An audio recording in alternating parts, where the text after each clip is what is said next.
हमारे बीच में परम आदरणीय समाज सेवी भी हैं और बीजेपी के भी कर्मठ कार्यकर्ता कह ले तो वह कम नहीं होगा। और ये स्वाभिमान की लड़ाई हमेशा लड़ते रहते हैं समाज के बीच में। तो आइए हम माननीय कर्नल सिंह जी से जानना चाहते हैं कि जो कि हमारा ज्योति का जो पर्व है, जो अंधकार से जो प्रकाश की ओर ले जाता है, दिए का पर्व दीपावली, और छठ मैया का जो पर्व है छठ, उसके उपलक्ष्य में आप ग्रामीणों को क्या संदेश देना चाहते हैं सर? तो आइए कर्नल बीके सिंह। बहुत बहुत धन्यवाद आपका। जैसा कि सभी को पता है कि अभी हमारा प्रकाश पर्व दिवाली आने वाला है और उसके 6 दिन के बाद छठ होता है।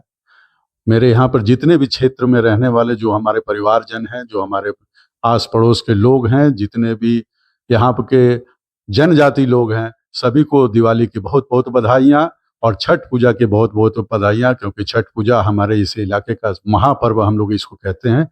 आप सबों को बहुत बहुत बधाई। तो हम सर ये जानना चाह रहे हैं कि पहला तो यह दीपावली का जो पर्व है, ये बहुत ही खूबसूरत पर्व है हम हिंदुस्तानियों के लिए, हिंदुओं के लिए। तो ये जो पटाखे जो छोड़े जाते हैं, तो ये पटाखे में जो यहाँ पे जो भी प्रदूषण का है, तो किस तरह से कम देखते हैं आप इसको? मेरा इस मानना कुछ और है। मैं ये मानता हूँ कि दिवाली में जो पटाखे चलते हैं वो जो उनसे प्रदूषण होता है वो बहुत कम होता है। अगर आप देखिए अभी रशिया और यूक्रेन में लड़ाई जो चल रही थी या गाजा में जो लड़ाई चल रही थी कि टनों के टन वहां पर एमुनिशन गिराया गया और उससे कितनी ज्यादा पॉल्यूशन हुआ होगा, लेकिन वर्ल्ड में लोग क्या कहते हैं कि उसके ऊपर ध्यान नहीं देते हैं। लेकिन हमारे यहाँ कुछ तत्व ऐसे हैं जो हमारे जो सनातन धर्म के ऊपर अगर कोई भी चीज होती है तो उसके ऊपर लोग उंगली उठाने के लिए सबसे पहले आ जाते हैं। तो पटाखे चलाएं, आनंद लें, लेकिन सावधानी रखें उस पर कि किसी को कोई नुकसान ना पहुंचे। बहुत धन्यवाद। आप दूसरा चीज है कि जो महान छठ है, व्रत है, जो छठ व्रतियों के द्वारा जो है कि खरना से लेकर तमाम पारण तक का किया जाता है सूर्य की उपासना के उपरांत से। तो इसमें हम जानने का प्रयास कर रहे हैं कि अभी तक छठ घाटों की क्या तैयारी है और कितनी सुविधाएं हमारे छठ व्रतियों को मिल रहा है। हमारे इस इलाके में स्वर्णरेखा नदी के किनारे हम लोग छठ मनाते हैं और हर बार देखा गया, इस बार भी लोग अपने अपने स्तर पर उसके साफ सफाई कर रहे हैं, घाटों को बढ़िया से बनाया जा रहा है।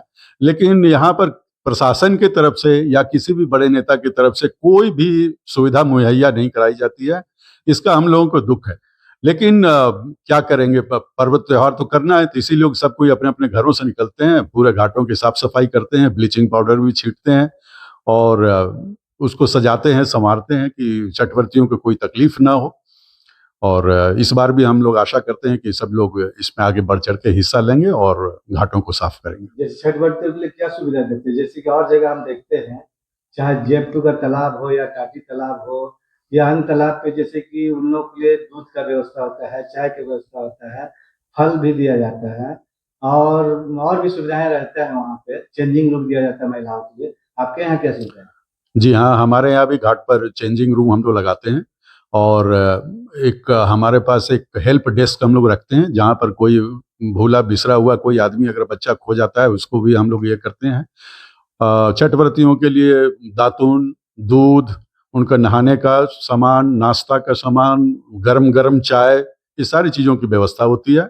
और हमारे यहाँ बहुत सारे वॉलंटियर्स हैं जो लोग अपने पैसे से भी इस तरह के स्टॉल लगाते हैं। तो ये जो सभी घाटों पर जो सुविधाएं होती है वो हम लोग भी यहाँ पर मुहैया कराते हैं। तो बहुत बहुत धन्यवाद। माननीय पूर्व कर्नल बीके सिंह जी थे, जो अभी बोल रहे थे कि दीपावली मनाना है, पूरे खुशी के साथ मनाना है और बेधड़क मनाना है। हम हिंदुओं का ये पावन पर्व है, इसको खुलकर मनाना है, लेकिन थोड़ी सावधानी बरतनी है ताकि बच्चे को भी थोड़ा सा दूर रखना है, क्योंकि थोड़ी बहुत तो ध्यान देना पड़ता है। लेकिन प्रकाश का पर्व है, बहुत उल्लास के साथ मनाना है, जोर शोर के साथ मनाना है। उसके बाद इन्होंने छठ के ऊपर भी कहा कि तमाम तरह की व्यवस्थाएं, चाहे चेंजिंग रूम हो या दूध हो, दातुन हो या नाश्ते का प्रबंध हो, इत्यादि प्रबंध जो है सामाजिक संगठन के साथ मिलकर करते हैं। और इन्होंने कहा कि जो भी माननीय चाहे सांसद या विधायक हो, वो थोड़ा कम ध्यान देते हैं। उन्हें भी हमें लगता है कि चैनल के माध्यम से यह निवेदन करना चाहते हैं कि आप तमाम जो छठ घाट है उन पे ध्यान दें, ये और पूरा हिंदुस्तान की बात है, भारत की बात है, आपको निश्चित रूप से ध्यान देने की आवश्यकता है। इन्हीं चंद शब्दों के साथ छोटा नागपुर अपडेट चैनल में तमाम दर्शकों का हार्दिक अभिनंदन और स्वागत के साथ आप इसी तरह से प्यार सम्मान बनाए रखें। जय हिंद, जय हिंदुस्तान, जय भारत।